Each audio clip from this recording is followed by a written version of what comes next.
Rugi, Sheikh Jassim sempat merencanakan 3 mega transfer untuk Man United. Brunei gigih berjuang di GBK, Indonesia harus kerja keras. Matador terseok-seok dulu, lalu lolos ke Piala Eropa 2024. Moncer di Juventus, Federico Gatti segera diganjar kontrak baru. Sebelum kalian melanjutkan video ini, jangan lupa subscribe, share channel ini, dan juga nyalain loncengnya jika kalian ingin berita terupdate seputar sepak bola.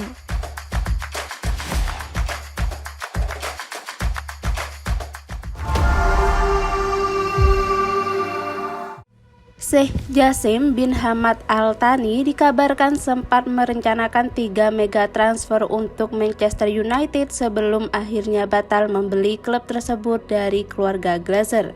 Fans Man United sudah sejak lama menginginkan adanya pergantian pemilik. Mereka muak dengan keluarga Glazer. Kemudian ada kabar menggembirakan.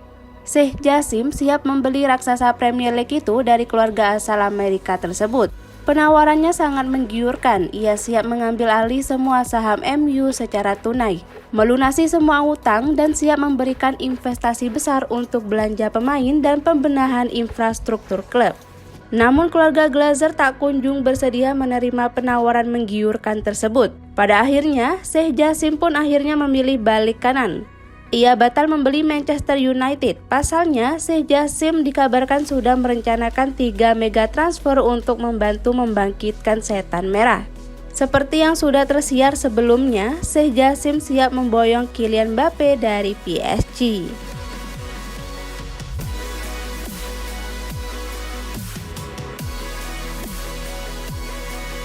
Mario Balotelli membalas kritik Zlatan Ibrahimovic lewat ledekan foto trofi Liga Champions.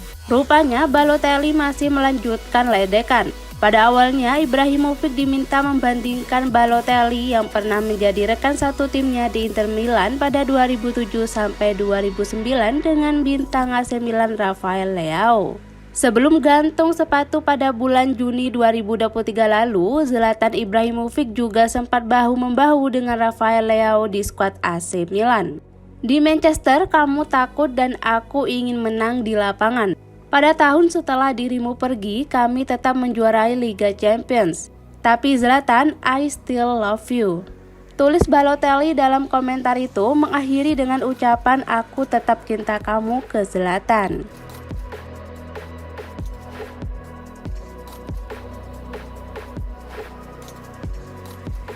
Timnas Indonesia dituntut untuk bekerja lebih keras melawan Brunei Darussalam pada leg 2 kualifikasi Piala Dunia 2026. Sintayong mengungkap alasannya. Brunei versus Indonesia berlangsung di Stadion Nasional Hasanal Bolkiah, Bandar Seri Begawan, Selasa 17 Oktober 2023. Laga leg 2 babak pertama kualifikasi Piala Dunia 2026 kick-off pada pukul 7 WIB. Pada pertemuan pertama, Indonesia memetik kemenangan atas Brunei dengan skor akhir 6-0. Dalam laga itu, Indonesia sempat kesulitan membobol gawang lawan. Indonesia unggul 2-0 pada babak pertama berkat gol Dimas Derajat dan Rizky Ridho. Setelah itu, Indonesia kesulitan menembus sepertiga akhir lapangan. Brunei menumpuk 9 pemain di muka gawang, tapi Indonesia menambah 4 gol pada babak kedua. Sintayong mengakui kegigihan Brunei dalam membendung serangan Indonesia. Oleh karena itu, Indonesia dituntut oleh pelatih Korea Selatan itu bekerja lebih keras lagi.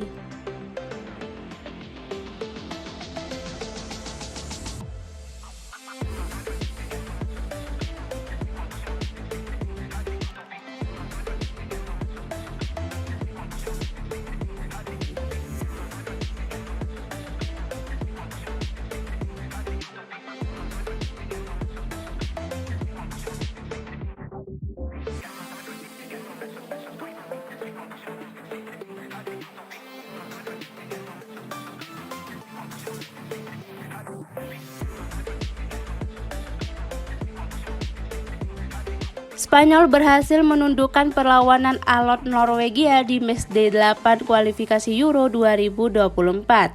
Skuad De La Fuente memetik kemenangan tipis 1-0, cukup untuk merebut tiket lolos ke putaran final. Pada hari Senin 16 Oktober 2023 dini hari WIB, Spanyol menyambangi Norwegia di Ullevål Stadion untuk memainkan laga penentu grup A. Andai menang, tim Matador bakal dipastikan lolos. Pertandingan berjalan tidak mudah bagi Spanyol. Norwegia dikenal berbahaya dengan kombinasi Martin Odegaard dan Erling Haaland di lini serang. Untungnya kali ini kerja keras Spanyol berbuah manis. Mereka berhasil menjinakkan Haaland dan akhirnya mengunci kemenangan lewat gol tunggal Gavi. Salah satu tugas terberat Spanyol di pertandingan ini adalah mengamankan ancaman Haaland. Mereka bermain sangat baik dengan koordinasi rapi dari lini belakang hingga lini depan.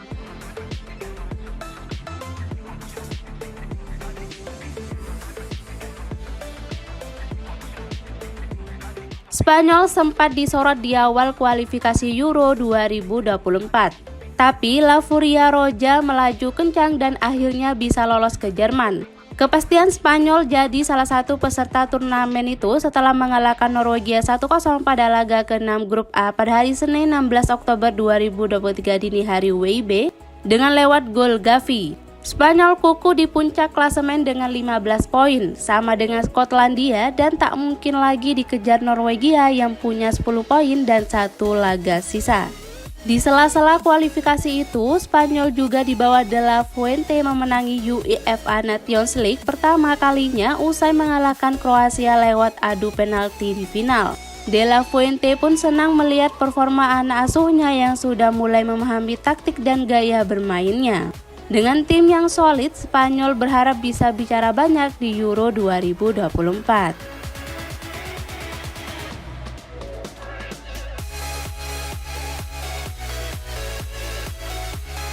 Pelatih timnas Brazil Fernando Diniz buka suara terkait kabar cedera Casemiro. Ia membenarkan sang gelandang harus ditarik keluar akibat mengalami cedera.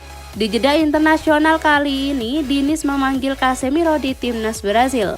Sang gelandang diminta membela tim Samba untuk kualifikasi Piala Dunia 2026 zona CONMEBOL. Pada akhir pekan kemarin, Casemiro diturunkan sebagai starter. Ia turun menghadapi Venezuela sejak awal laga.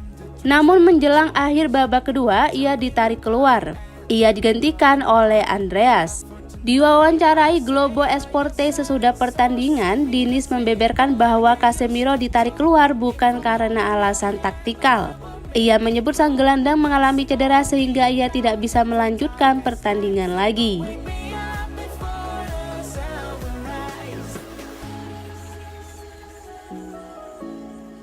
Ada kabar baik datang bagi Federico Gatti. Bek Juventus itu dilaporkan akan segera diikat dengan kontrak baru oleh manajemen Bianconeri. Gatti bergabung dengan Juventus dari Frosinone di tahun 2022 silam. Bek 25 tahun itu direkrut untuk memperkuat lini pertahanan si Nyonya Tua. Di musim 2023-2024 ini, Gatti mulai jadi andalan Massimiliano Allegri. Ia menunjukkan performa yang ciamik bersama si Nyonya Tua. Fabrizio Romano melaporkan manajemen Juventus puas dengan performa sang bek. Mereka ingin memberikannya kontrak baru dalam waktu dekat ini. Menurut laporan tersebut, manajemen Juventus telah menawarkan kontrak baru berdurasi panjang untuk sang bek. Mereka akan memberikan sang bek kontrak berdurasi 5 tahun. Jadi, ia akan memperkuat lini pertahanan Juventus hingga tahun 2028 mendatang.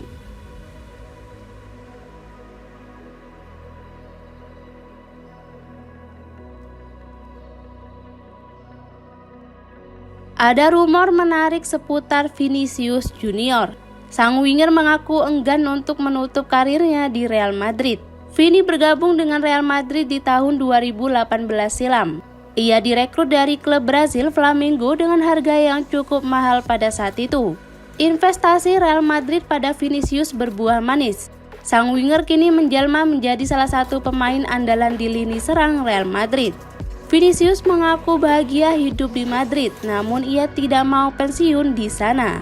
Saya menyukai kehidupan saya di Madrid secara keseluruhan, buka Vinicius kepada France Football. Vinicius mengaku sangat enjoy hidup di Madrid. Ia mengaku mendapatkan perlakuan yang baik dari warga setempat sehingga ia merasa enjoy hidup di ibu kota Spanyol itu.